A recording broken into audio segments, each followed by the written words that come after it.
The Orb and the Airship. Book 1 of the Turrim Archive. Written by Jenelle Leanne Schmidt.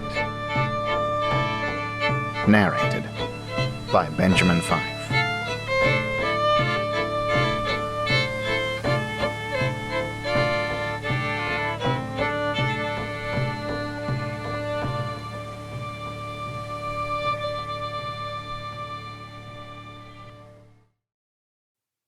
Prologue. Firelight flickered across the old man's face. The shadows made his wrinkles seem deep, deeper than they were. The small room boasted worn furnishings, a small, faded rug, a stone hearth, and the wooden chair in which he sat staring into the dying fire. One wall held a bookshelf full of ancient, hard-bound books, dusty from disuse. The man hunched forward, wrapped in a tattered cloak. His white beard hung in snarls nearly to his waist. In a different time he had kept his beard short and neatly combed. But what really was the point any more? They were all gone. He was alone. Perhaps if Shiori were here. But no, she had long since abandoned him as well. Surely he deserved this aching, lonely despair. After all, he had survived where better men had died. The fire burned down to a handful of glowing embers, and the air in the room took on a chill. The man sighed and shifted, glancing out the window above the wash basin at the rising silver moon. He could get more firewood now that it was dark. Restarting the fire would require little effort, and yet he remained sitting, immobile as stone. What was the point? What point in keeping it burning? What point in maintaining his post? All was well. All had been well. All would most likely continue to be well. The world did not need him. For over 500 years, nothing had required his attention. Outside the tower, time marched on without him. He had long since abandoned his practice of leaving periodically to check on the goings-on of the world. Not for the first time, he wished for the luxury of death. If only he could slip into oblivion. It would not be a desertion of his duties in a world that no longer needed him, would it? Dalmir longed to sleep, to be reunited with his brothers. He glanced guiltily at the table, as though to reassure himself, suddenly afraid that his thoughts might cause some change. The orb, however, did not flicker.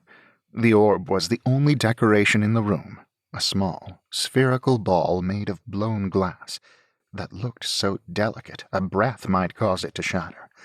It would not, of course. The object was far sturdier than it appeared, unbreakable even. It rested on the stem of a candlestick and glowed a steady, reassuring blue. The man sighed again, the sound filled with a mixture of relief and weariness. If all were not well, the jewel would become streaked with orange and red. But even then, there would still be time to stop the darkness. If the streaks grew until the surface of the jewel grew overwhelmed. The old man shook away the unpleasant thoughts, not liking to think what that might mean. Ultimate failure. That would be the ultimate failure in his assigned task. It would not happen. It could not happen. He had seen to that. He pulled his shabby cloak around his shoulders and snapped his fingers, expending very little energy, but more than it would have taken to actually go retrieve the wood from the nearby forest. Firelight blazed forth, warming the room once more, and chasing away the shadows threatening to overwhelm him. Dalmir blinked back tears at the sudden onslaught of memories and scowled into the flames. 1. Marik strode into the dimly lit tavern and made his way to an empty table in the corner. He scanned the room as he pushed his long coat back and sat in the chair that gave him the clearest view of the door. He had spent time in worse establishments, though he couldn't call any of them to mind at the moment. The entire room gave an impression of grime. paper covering the windows let in a hazy gray light that made everything look dim and dusty. Glancing at the table before him, he realized it wasn't just the lighting. Glops of a sticky substance dappled the wooden surface. He wondered if he dared order anything to eat. The murky room only held a few other patrons. Several solitary figures sat by themselves at 2 tables near the windows, while 2 others boasted slightly larger groups. Half a dozen older men played dice and cards in the center of the room. Marik noticed and dismissed these in a singular sweeping glance, his attention caught and held by the final group. At a table in the far corner, conversing in low tones, sat 5 men, Aegeum soldiers. Even without their uniforms and weapons, Marik would have spotted them by their bearing.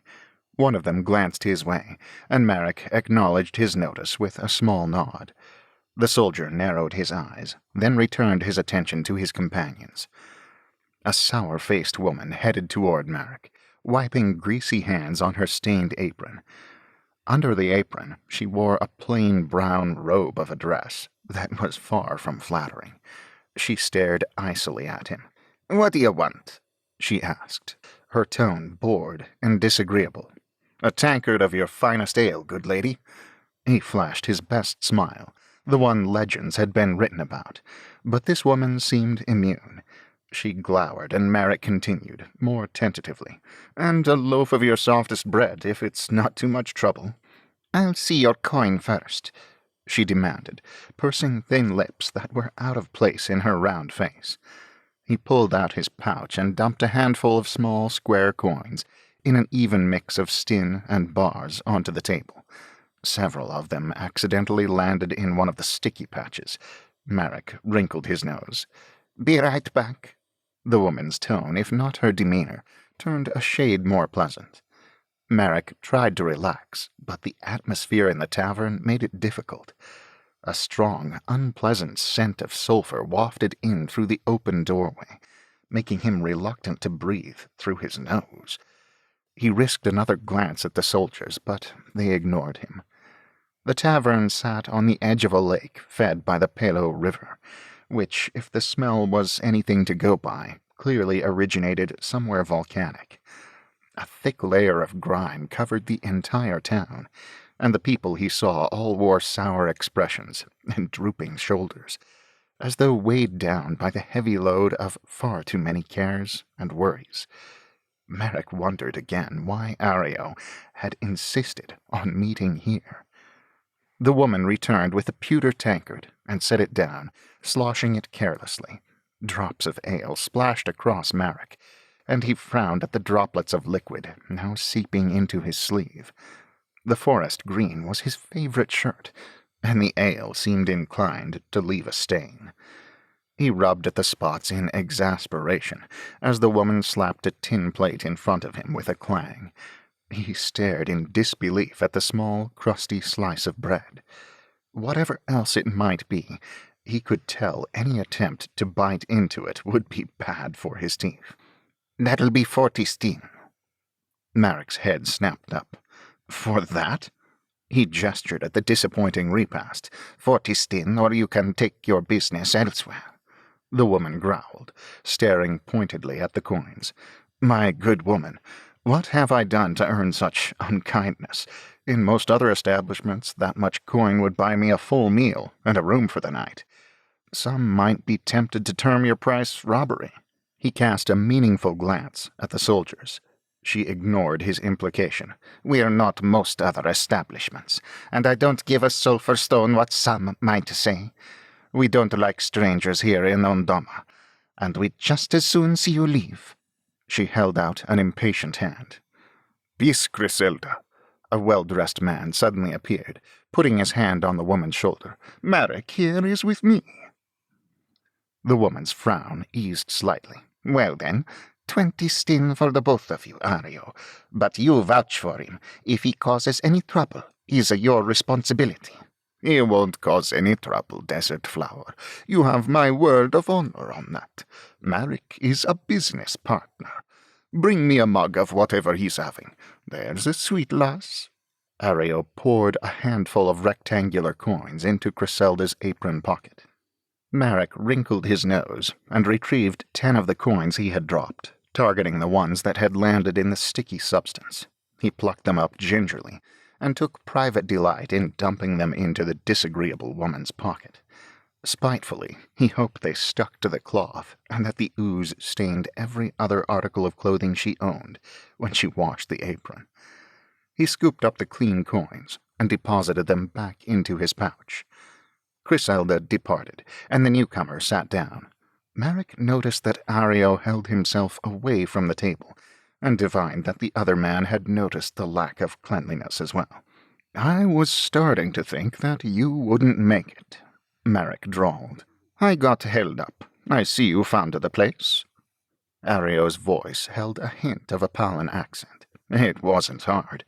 May I ask what prompted this choice?" Marik let his eyes drift back to the table surrounded by soldiers. "I am well liked here." "So I see." Marik eyed the man warily. Ario was tall and thin, with a nose just slightly too big for his face. He looked down it upon the world through his dark eyes. Unlike Marik, he wore no coat. The sleeves of his blindingly white shirt billowed out from shoulder to wrist, where cleverly knotted leather drawstrings held them in place. Like Marik, he wore dark pants and high boots, and had a sword strapped to his waist. Marik wondered if the man knew how to use it. Many men wore swords these days, but most were just for show. Every stitch of his apparel bespoke wealth and power. Ario gave a serene smile, and then lowered his voice to a conspiratorial whisper. "Pay no mind to the soldiers. They have no reason to bother with us." Marik pursed his lips and took a swig from his mug. He instantly regretted it. If they could turn cooled lava into liquid, he imagined it would taste quite similar to this. He tried to keep his expression placid, but Ario grinned at him knowingly. Marik winced and set the mug down, wishing for a glass of cool water. "I'm told you have a knack for acquiring things of value," Ario whispered. "I have certain skills in that area," Marik replied. "What particular valuable has caught your fancy? I hear you've even acquired airships." Marik gave a lazy shrug. "Allegedly." Griselda returned and set a mug in front of Ario. Marik noticed that she took far more care with his drink. None of it spilled. Marik glared daggers at her back as she returned to the kitchen. "You are among friends here, Marik," Ario soothed. "Caution and I are old friends," Marik replied. "She's kept me alive and out from behind prison bars. I trust her. You and I are not friends. Just because some of my associates know you doesn't mean I trust you." "Fine." Ario's tone grew clipped. "You don't need to trust me, but are you willing to take the job?" "You don't think I can do it? Hire someone else," Marik said in a bored tone, as he took a long, lazy swig of the repellent liquid in his cup. Perhaps it was brewed after being strained through a mixture of dirt and pepper flakes. He managed to keep his eyes from watering anyway. He made an impatient gesture at Ario, hoping to wrap up the haggling. Marik hid his annoyance. "This isn't how I work, Ario. You can hire me to do the job, but I will do it my way, or I walk." No, forgive me." Ario's tone grew oily, and Marik suppressed a contemptuous grimace. "I meant not to offend. My apologies. You can have it for me by the autumn equinox, then." At Marik's nod, he dropped a bag full of coins on the table. "Very good." He stretched out his hand for Marik to shake, and then stalked out. Marik touched a finger to his right eyebrow at the man's retreating back. Griselda shot Marik a fractious glance from behind the bar, but Marik ignored her. Instead, he unfolded the pieces of paper Ario had given him, being careful not to let them touch the table. The corners of his lips turned up in excitement at the puzzle before him, as well as the promised reward if they could pull it off. This could be it. A payout like this could keep him and his crew living comfortably for a long time. It would be risky, of course, but it looked as though the risk might be worth it. Marik refolded the papers and tucked them away. Resting his elbows on the edge of the table, he grinned into his mug. He lingered for a few minutes, solely to annoy Griselda as she bustled about the other tables refilling cups. If she glared at him any harder, her eyes might light on fire, and that would almost be worth seeing. At length, however, he could come up with no good reason to remain. He refused to drink any more of whatever vile brew sloshed in his mug, nor was he planning to touch the crusty bread. Ordering more food was out of the question. As he rose from his seat, he heard a commotion from the far side of the room. He glanced over to see Griselda's wrist clenched in the fist of one soldier, as he used his other to backhand her across the face in a resounding slap. "I told you I wanted my food hot!" The soldier raged, looming over her. "Do you think you can defy the Armol's troops and get away with it?" Griselda cowered away from him, gibbering frantic apologies, cringing in his grasp, but the man held her fast. As the soldier raised his fist for another blow, Marik slid smoothly between him and the woman. In an instant, the tip of his sword hovered at the officer's throat. Unflinchingly, the officer gave Marik a withering look. "Best sit back down before you end up swinging from the gallows," the man growled. "What business is this of yours?" Marik didn't blink. "I've had dealings with your sort before, and I'm just aching for any opportunity to avenge that memory," he drawled. "Please, give me an excuse." He narrowed his eyes at the man, whose face reddened slightly. The officer looked ready to claw Marik's face off with his bare hands, but with the sword still hovering dangerously near his throat, he did not dare move. "Griselda." Marik jerked his head at the still blubbering waitress. "You've got a good fire going over there. Gather their weapons and heap them in the hearth." The soldiers near the officer half rose in protest, but Marik pressed the point of his sword harder against the man's throat, causing him to gasp. At the sound, the soldiers relaxed into their seats and did not argue as Griselda gathered up their swords and daggers and bows and piled them into the fire. The flames leaped around the weapons, blackening the steel edges and lapping hungrily at the wooden bows. The swords would probably be salvageable, but the heat of the flames would make them difficult to retrieve in a hurry. Still holding his sword to the officer's throat, Marik reached over and picked up a mug. He moved with deliberate slowness, his expression placid. All eyes were on him as he casually overturned the mug and emptied the horrible liquid onto the officer's plate of food. Righting the mug, he held it out to them. "Empty your pockets," he commanded. "Now." Grudgingly, they dug into their pockets and coin purses. The clink of rods of various denominations sounded loudly in the tavern, as the soldiers placed every stin they had inside the mug. Marik gestured to the waitress to come closer. Griselda edged nearer, her dark eyes wide and terrified. "Hold out your apron," he instructed. With trembling hands, she complied, and Marik poured the clinking coins into the fabric. It made a good pile. He looked her straight in the eye. "If you ever come crawling back to this life, it will be your own fault," he hissed. Then his voice turned to a roar. "Now get out!" The woman blanched.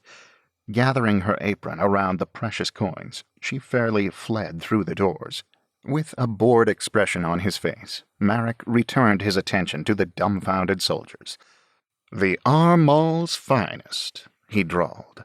"Now, I am going to walk out of here, and you all are going to sit on your hands until I am gone. Rest assured, gentlemen, if our paths ever cross again, it won't just be your weapons that burn." 2. The first rays of sunlight crept over the horizon, illuminating the thin layer of frost covering the ground. Each blade of grass glistened in the nacreous light of dawn. As the sun rose higher in the sky, the warmth of its rays gradually melted the frost into crystal beads. "Grayden, wake up! Wake up! Today is Harvest Festival!" Grayden groaned and threw an arm above his head, squeezing his eyes shut and pulling his blanket over his face. He wasn't sure what time it was, but he was certain it was earlier than he wanted it to be. A small but powerful force landed on his stomach. "Oof!" he grunted. The covers pulled away, and he squinted blearily into a pair of bright green eyes. He sighed. He would never get back to sleep now. "What time is it, Saren?" "The sun is up! Come on, Grayden! Today is the big celebration!" "I know that, Saren," Grayden groaned. "Do you know what is special about today?" She sat back, looking thoughtful. "We celebrate the crops we've grown, and the hard work that brought them to fruit. Her brow wrinkled with deep concentration. "Fruition. And this year we're throwing a party for you and Wynn." Her excitement could not be contained, and she bounced up and down on his stomach. "And we also generally rest, Saren. That means we get to sleep in." "I slept in, well, a little. Ma said I couldn't wake you till the sun was all the way up. I waited a whole hour." Saren's eyes widened dramatically. "The chronometer moves so slowly." Grayden couldn't help but chuckle. "Well, for that incredible feat of patience, I suppose I should thank you." Saren nodded, her brown curls bouncing around her small face. "You're welcome." Now that Grayden had woken up more, he grew impish. "Know what else happens on Harvest Festival?" "No?" "Big brothers are allowed to tickle their annoying little sisters who wake them up too early." "No!" Saren shrieked as Grayden grinned and formed his hands into claws. He growled and tossed his covers off as Saren dove toward the edge of the bed. He caught her leg and started tickling the bottom of her foot, causing her to squirm and giggle. She kicked at him with her other foot, but her 6-year-old strength was no match for him. The door to Grayden's bedroom swung open, and Grayden paused, looking up at the cheerful face of his mother. He let go of Saren, who half clambered, half fell out of bed. Their mother put her hands on her hips. "Grayden is demonstrating one of the festival traditions, I see," she said. "Mother?" Saren scrambled to the doorway. "You mean it's true?" "I'm afraid so," their mother replied. "But only once during the day." She winked at her son, and Grayden beamed back at her. "Come on, Saren. I need your help with the biscuits, and Grayden needs to get up and ready for his big day." Grayden felt a strange prickle of tangled emotions skitter through his mind at her words. Saren bounced out of the room, and Dara smiled after the little girl, then looked over at Grayden. He saw many of his own emotions peering out at him through her eyes: pride, joy, fear, sorrow, and a little wistfulness. "Your father's out milking the cow. He thought you should get to sleep in, but he also mentioned a pile of wood that needs chopping." "Yes, Mother." Dara left, and Grayden swung his legs out of bed. His bare feet hit the floorboards, and he gasped at the cold. It seemed they had gotten the last of the cherry harvest in just in time. Apple picking would begin soon. He pulled on his brown trousers and blue tunic, stuffing his feet into socks and pulling on his worn shoes. Then he went outside to the pump and splashed water on his face and hair. Toweling off with the rough cloth hanging by the pump, Grayden looked in the plate-glass window and examined his faint reflection. A tall boy stood looking back at him, square jaw, blue-gray eyes, sandy brown hair that gave his mother fits trying to keep it tidy, it grew so fast. Broad shoulders and strong arms, deeply tanned from working long hours in the orchards. He wore clothes that had been patched several times in various places. He shrugged at the reflection. He would change his shirt for the festival, but there was no point in wearing his best clothes while he did his daily chores. Finished with washing up, He stepped inside the kitchen. "Can I help with anything?" Dara smiled. "Not today. Just sit down and keep Saren company. Breakfast is ready." Grayden sat down at the table, his insides hopping about like the little frogs down at the pond. His mother brought over a plate of warm biscuits, slathered with freshly churned butter and blackberry preserves. He helped get one for Saren before taking one himself. Dara brought over another platter of thickly sliced ham and hard-cooked eggs. Saren bounced in her seat while Grayden filled her plate. "Can't sit still?" Grayden teased his little sister. Saren made a face at him, but she did stop wiggling as she focused on her plate. Grayden dug into his food with enthusiasm. There was nothing like his mother's cooking. He would miss it. A lump formed in his throat, but he shook his head, swallowing past it. He would not focus on that today. Today was about celebrating. Blessedly, he was distracted from his thoughts by the door opening and his father striding in, a bucket of fresh, frothy milk in each hand. He set them both on the counter and ladled out tall glasses of the smooth liquid. "Thought you could use fresh milk for breakfast," he said, setting the glasses on the table and sitting down next to Grayden. "Sleep well, son?" Until Saren jumped on me. Saren? Their father's voice held a note of warning. "I waited," Saren protested. "I waited until the sun was up, just like Mother said." Their father gave her a look, and Saren hung her head. "Sorry, Gray." Grayden reached over and mussed her hair. "Not to worry. It's what you're best at." "My hair!" Saren screeched. "Now I have to brush it all over again. Mother, will you help me tie ribbons in my braids for the festival?" They all laughed together and set to their meal in the easy companionship of family. Once the dishes had been cleared and washed, Dara sat down with Saren and began twisting her curls into 2 short braids, twining purple ribbons through them, while Grayden and his father headed outside to finish the morning chores. "You didn't have to let me sleep in," Grayden said. "I should have helped with feeding the animals and the milking." "How many times do young farm boys get honored like you will today?" his father asked. "I can't give you much, Grayden, but I could give you a few extra hours of sleep this morning." "Da." Grayden found himself suddenly overwhelmed. "You've given me so much." "Well, you can make it up to me by studying all the harder at the academy then," Bevan replied. Grayden smiled, nerves making his stomach feel queasy. He suddenly wished he hadn't eaten such a big breakfast. He wanted to make a quip or turn the conversation to a lighter tone, like he usually did, but the words wouldn't come. "Nervous?" Grayden nodded. "About the trip, or the academy itself?" "I'm not sure," Grayden said. "I've never been outside of Dalsy, not really, and the academy's in an entirely different nation." "A nation of allies and brothers," his father reminded him. "Ondura is not so different from Dalmir." "I know. It's just so far away, and I'm going to miss you and Mother and Saren. I'm going to miss getting to watch Saren grow up." "Saren's only 6 winters old. She's not going to grow up too fast," Bevan reminded him. "Conspectus is only 2 years." "But I don't get to come home until I graduate. And if I decide to advance into the Experience program, that's another 2 years. And if I join the Defenders, that's another 2 years I'll owe them before my first furlough.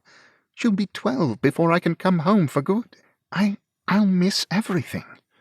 Bevan gave his son a sidelong glance.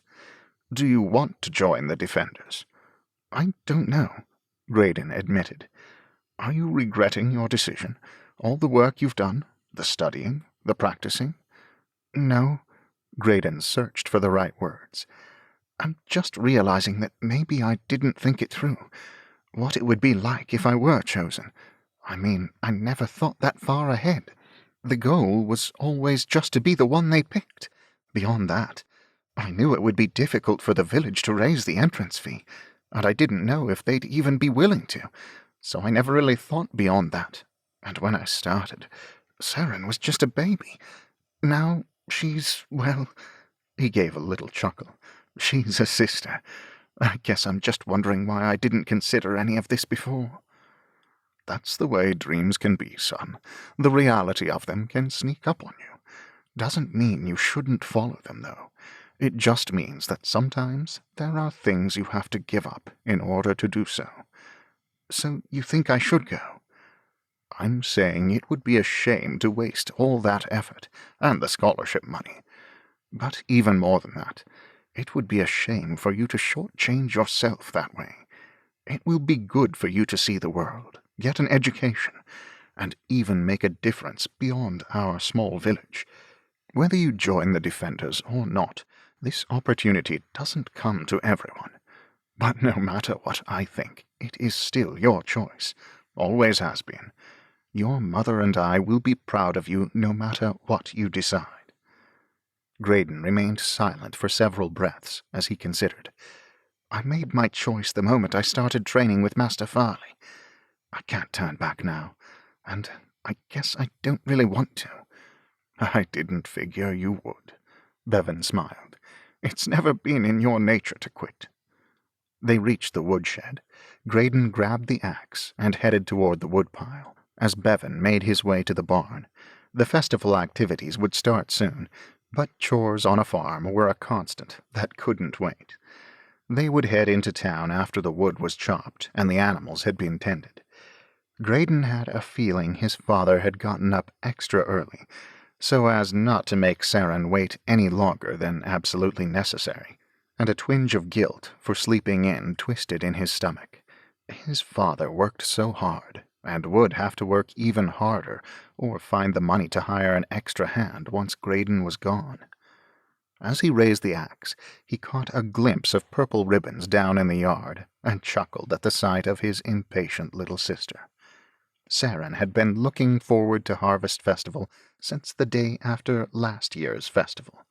She was even more excited about it now that she understood there would be a special ceremony honoring her brother for being chosen to enter the academy. Grayden grinned past his nerves. His best friend, Wynn Drexel, had also been accepted, and they would be traveling together. But Saren was convinced the whole celebration was solely for her big brother. He had to admit, it was nice to have someone cheering wholeheartedly for him the way that only a sibling could. It had been good to voice his fears to his father. As he swung the heavy axe, Grayden felt lighter than he had in Senites. 3. When he had chopped all the wood and stacked it neatly outside the kitchen, beneath the overhanging roof that kept it dry, Grayden took off his old shirt and washed himself more thoroughly in the cold water of the pump. The sun's rays were warm, but the morning air had a bite to it that heralded the onset of autumn. The air smelled of wood smoke, and an unidentifiable scent carried on each autumn breeze. As he headed to his room to change into his good clothes, Grayden relaxed a bit. Talking with his father had put his mind at ease about the journey ahead. He was looking forward to the festival as much as Saren was. Time to simply relax did not happen often. He had his own share of responsibility around the orchard, and his friends all had their own duties on their farms or ranches or family businesses as well. The festival always gave them a unique opportunity to get away from the never-ending chores. But it was more than a simple picnic. Many activities and entertainments would fill the day. In addition to the ceremony honoring him and Wynn for their achievement, there would be contests, challenges, a horse race, and a huge bonfire and dance at the end of the night. There would be a feast to which every family contributed, and if they were lucky, perhaps a bard or storyteller would be staying at the inn and might be cajoled into entertaining during the meal, or playing music for the dance. If not, there were several youths in the village who weren't bad with a harp or flute, and Mistress Brenna could carry a passable tune. The dance was foremost in his mind as he buttoned his dark gray shirt and shrugged into a black vest. As the honored guests at the ceremony, he and Wynn would escort 2 young women out onto the floor and lead the rest of the village in the first dance. He glanced in the mirror and ran his fingers through his unruly, sandy brown hair, trying to keep it from sticking up so much. Maybe Aelwen would dance with him. They had been friends forever, and her father, Master Farley, had been his and Wynn's private tutor for the past 5 years. He gave his own blue-gray eyes a hard stare and berated himself for a fool. Asking Aelwen for a dance would be like asking her to wait for him, but he couldn't do that. The unkindness of it would gnaw at him. Better to leave things the way they were. Giving up on his hair as a well-known lost cause, he wondered who Wynn would dance with. "We're ready to go," Dara said when he emerged from his room. "Your father is hitching up the wagon. I could use your help loading the food." She gestured at several baskets, and Grayden sniffed appreciatively. His mother had been baking and cooking for days in preparation for the festival. His mouth watered thinking about her strawberry rhubarb pie, and he decided right then that he would definitely hit the dessert table before his meal, to make sure he got a slice. Dara's fruit pies were renowned all the way to Elric Tarbor. Of course, it didn't hurt that they owned and farmed the largest orchards in Dalmir. The Ormonds were famous for their apples, cherries, raspberries, blackberries, strawberries, blueberries, and pears. They also had a large crop of rhubarb in the north pasture, which wasn't a fruit but went well in almost any fruit pie. Dara smiled at him as he lifted 2 of the baskets. "I declare, who is this handsome man in my house, and what has he done with my son?" She came over and raised a hand briefly, as though to straighten his hair, but instead brushed a stray hair from her own face, covering the habitual gesture poorly. She squeezed his arm. "I am so proud of you." "Thanks, Ma," Grayden said. "But, no matter how old I get, I won't ever be able to keep my hair from sticking up. That's how you can always be sure it's me."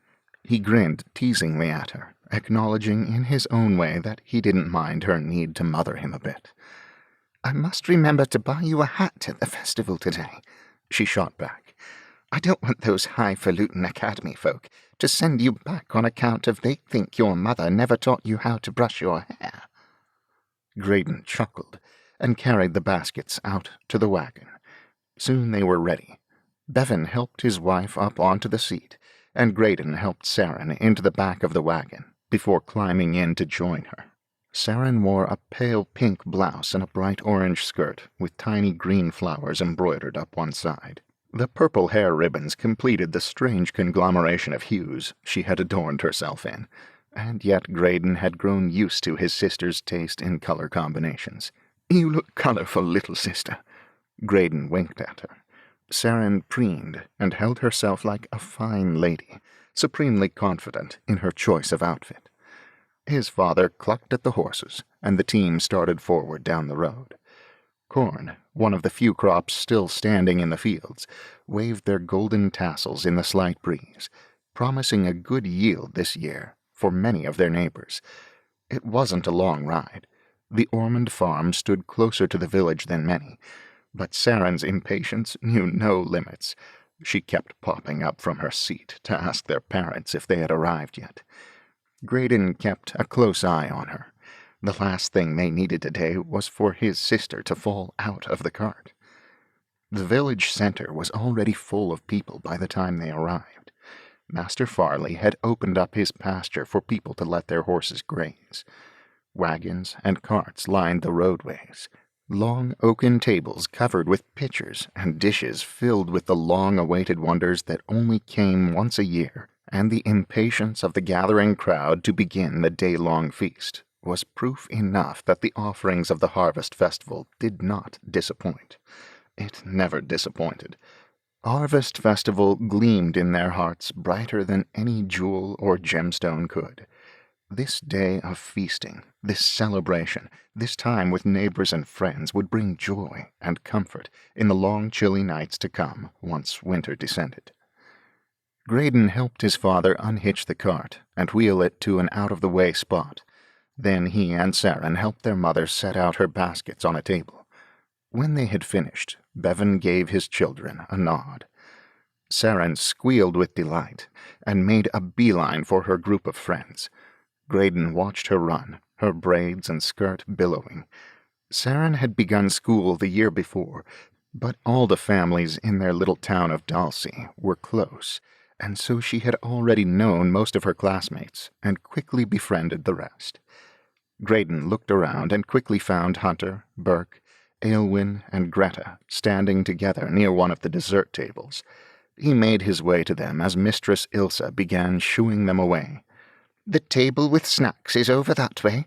These tables are for the dinner tonight." She frowned at them. Hunter laughed and held up his hands. "As you say, Mistress Ilsa, the food smells wonderful. We'll restrain ourselves from snitching, though. We're not children anymore." Aylwin elbowed her brother. "Well, some of us aren't, anyway," she teased. Mistress Ilsa sniffed and looked at them with suspicion. When she caught sight of Grayden, though, her demeanor changed. "Ah, Master Grayden," she beamed. "And how is Dalsy's honored student doing on this fine harvest festival day?" "I am well, Mistress Ilsa," Grayden replied, trying to keep his smirk from showing. "And your lovely mother, how is she?" "My mother is well. Thank you for asking." "That is wonderful, truly wonderful to hear." Mistress Elsa clasped her hands together. "We are all just so proud of you and your accomplishment. You should make sure to stop by before you leave. I know Jenny would want to say goodbye. We will miss you while you're gone." Her voice took on a melancholy note before she turned to snap at a group of younger children who were trying to steal cookies off the table. Grayden used her distraction as an excuse to join his friends. Burke waved at him as they made their way across the town square.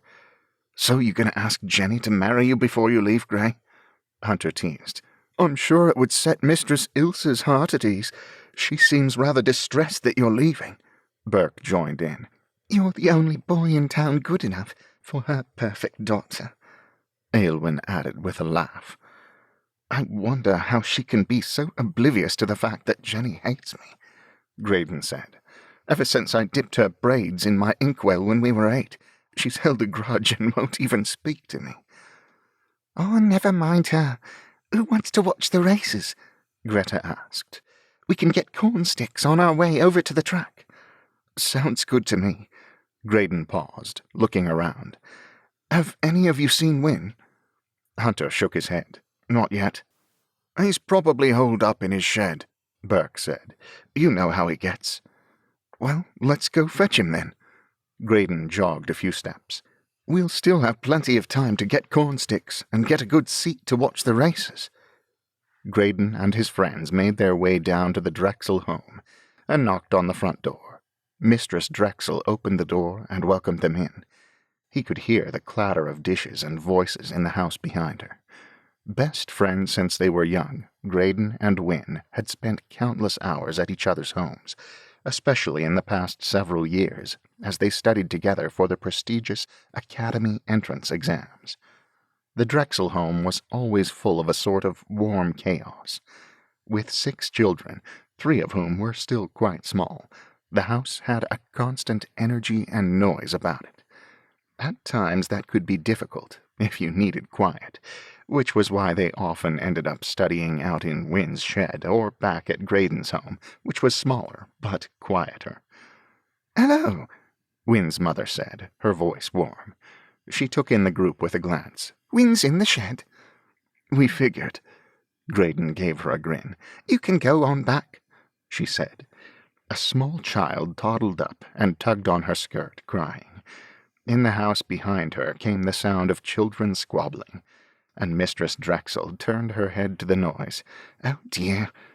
Distractedly, she waved a hand at Grayden and his friends before disappearing into the house, presumably to attend to whatever conflict had arisen amongst her brood. Grayden motioned to the others, and they ducked around the side of the house. The shed door was propped open, and the friends crowded near the entrance.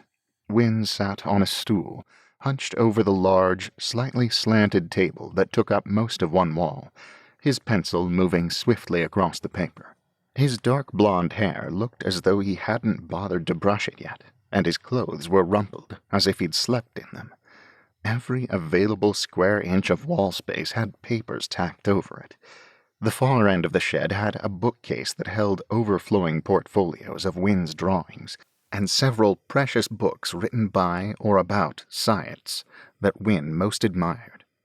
Above the bookcase hung one of Wynn's most prized possessions, a map detailing the voyages of Shurik Medvev, a famous archaeologist from 3 centuries ago. Grayden knocked lightly on the door before walking over to stand behind his friend. He peered over Wynn's shoulder. "What are you dreaming up today?"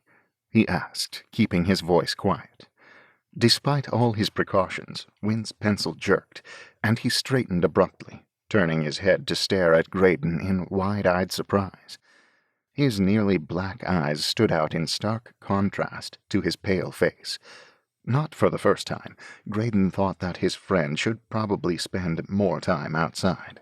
"Oh, hello there. I didn't hear you come in," Wynn said. "I knocked," Grayden replied.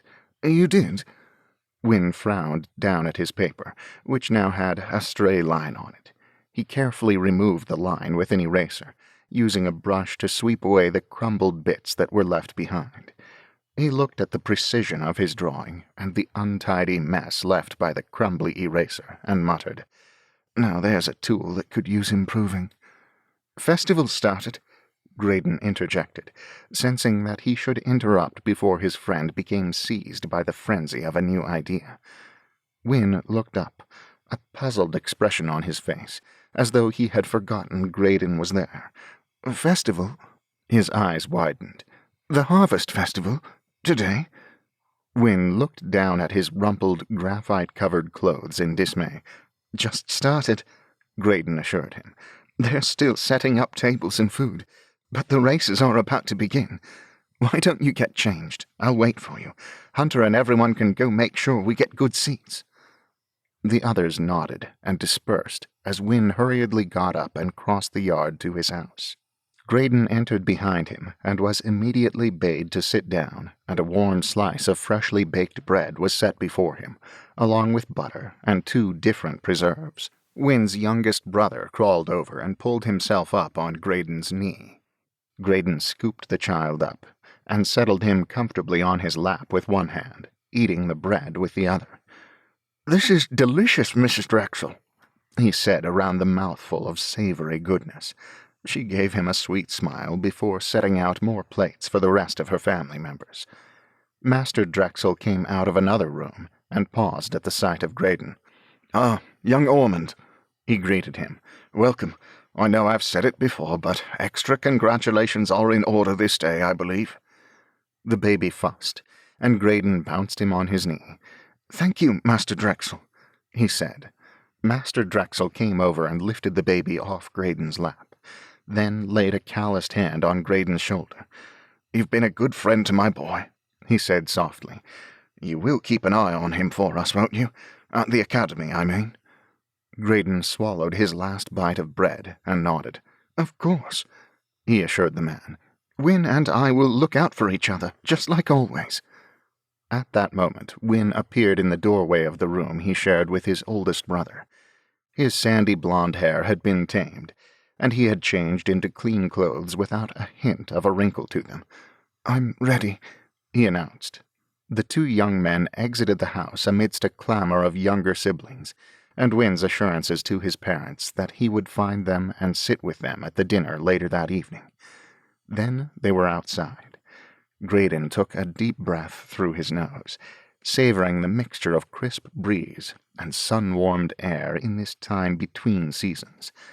Soon the bitter winds would whip up over the mountains, first bringing frosty nights, and later thick blankets of snow. He would not be here to see either this year. A melancholy ball with the weight of iron settled in the pit of his stomach, until Wynn distracted him by dragging him over to a booth selling food.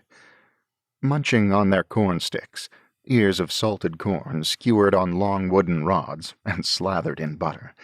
They made their way over to the field where the races were to take place. The men of the village had constructed long, raised benches for ideal viewing of the events. Just in time, Grayden and Wynn edged into the spaces their friends had saved them.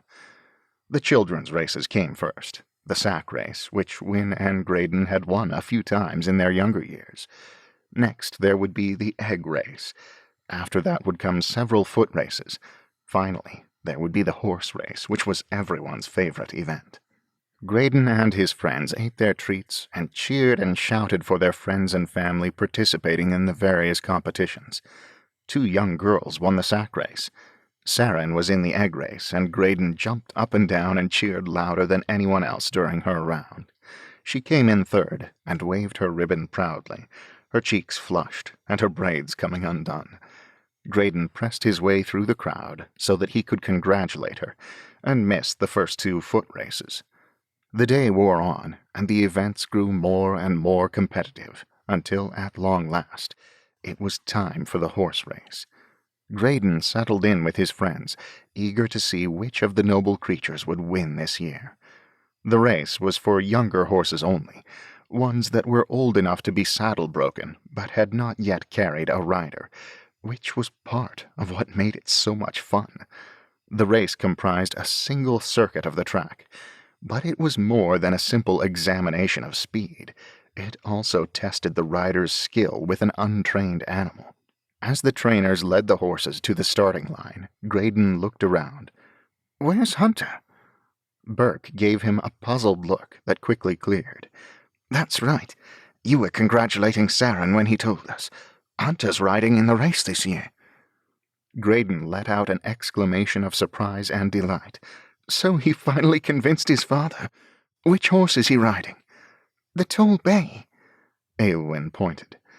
"Well, then I know who I'm cheering for this year," Grayden replied, picking his friend out of the group of men and youths, leading their horses out onto the track.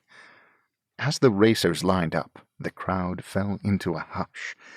The first challenge would be simply to mount their steeds, something none of the horses would have experienced before. Grayden watched Hunter as he stood near his horse's head, whispering to it.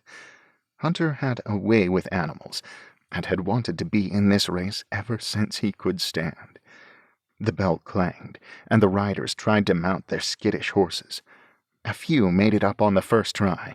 Their mounts stood, twitching their muscles in response to the strange situation. A few lost control of their horses, and had to chase them around on the track, herding them back to the starting line. 1 or 2 got on, only to be bucked off immediately. Those who had managed to mount now urged their horses forward. This caused even more chaos, as the young horses took off in various directions, or backed up, or spun around in a circle, uncertain what was being asked of them. Grayden lost sight of Hunter for a minute, but the pack parted a little, and he spotted him again. His friend had not tried to mount his horse yet. He still stood near the bay's head, patting his nose, his lips moving as he spoke gently to the animal. Quietly, he moved back along the horse's body, then eased himself into the saddle. The horse flicked an ear, but did not seem overly concerned by this additional burden.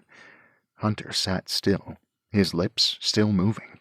The bay nodded its head a few times, one hoof pawing nervously at the earth. After another few breaths, the horse walked forward slowly. Most of the other trainers had mounted their horses by now. A few were still going in circles, while the leaders now moved in the correct direction, though still in jolts and starts. Hunter's bay trotted forward. "I don't believe it," Grayden said. He raised himself up on his tiptoes to get a better view. Around him, the crowd took notice of the young man riding the well-behaved bay. A murmur rippled through the audience. The bay's trot turned into a canter before moving into a smooth gallop. A minute later, it was all over. Hunter had won easily, crossing the finish line before anyone else had made it halfway around the track. Though his ride seemed to have instructed a few of the other horses in what they were supposed to do, and an actual race for second place was developing farther down the track. Beyond the finish line, the bay kicked up his heels a bit, refusing to slow at first, but Hunter gradually reined him in until the horse came to a quivering halt. The young man dismounted and grinned triumphantly up at his friends. Grayden and the others raced down through the stands and ran out onto the track to congratulate their friend. The rest of the crowd burst into an enthusiastic cheer and surged after them. When everyone had calmed down, Master Elhern, who had been master of the festival every year for as long as Grayden could remember, came over and awarded Hunter his ribbon. "You sure this horse has never been ridden, son?" he asked. Hunter beamed with pride, understanding that the question was a compliment for the display of horsemanship, and not one of suspicion. "I'm certain, sir. Just saddle broken, like the rules say. But Storm here is my horse, and he trusts me." "I've never seen anything like that. You have a gift, lad." "Thank you, sir." When they could pry Hunter away from his newfound town full of fans, Grayden and the others left the track, congratulating Hunter and talking about the races. Usually they went from the races straight to the inventing tent. Wynn entered a device every year and usually won a prize. He had a keen mind for clever contraptions and a passion for building whatever interesting idea sprang into his head. His bedroom was often buried under schematics and drawings, though his parents had given him the shed to contain his mess somewhere other than their small house. With all the excitement about the academy, however, Wynn had reluctantly decided not to enter the competition this year. He simply hadn't had the time or ability to focus on building anything.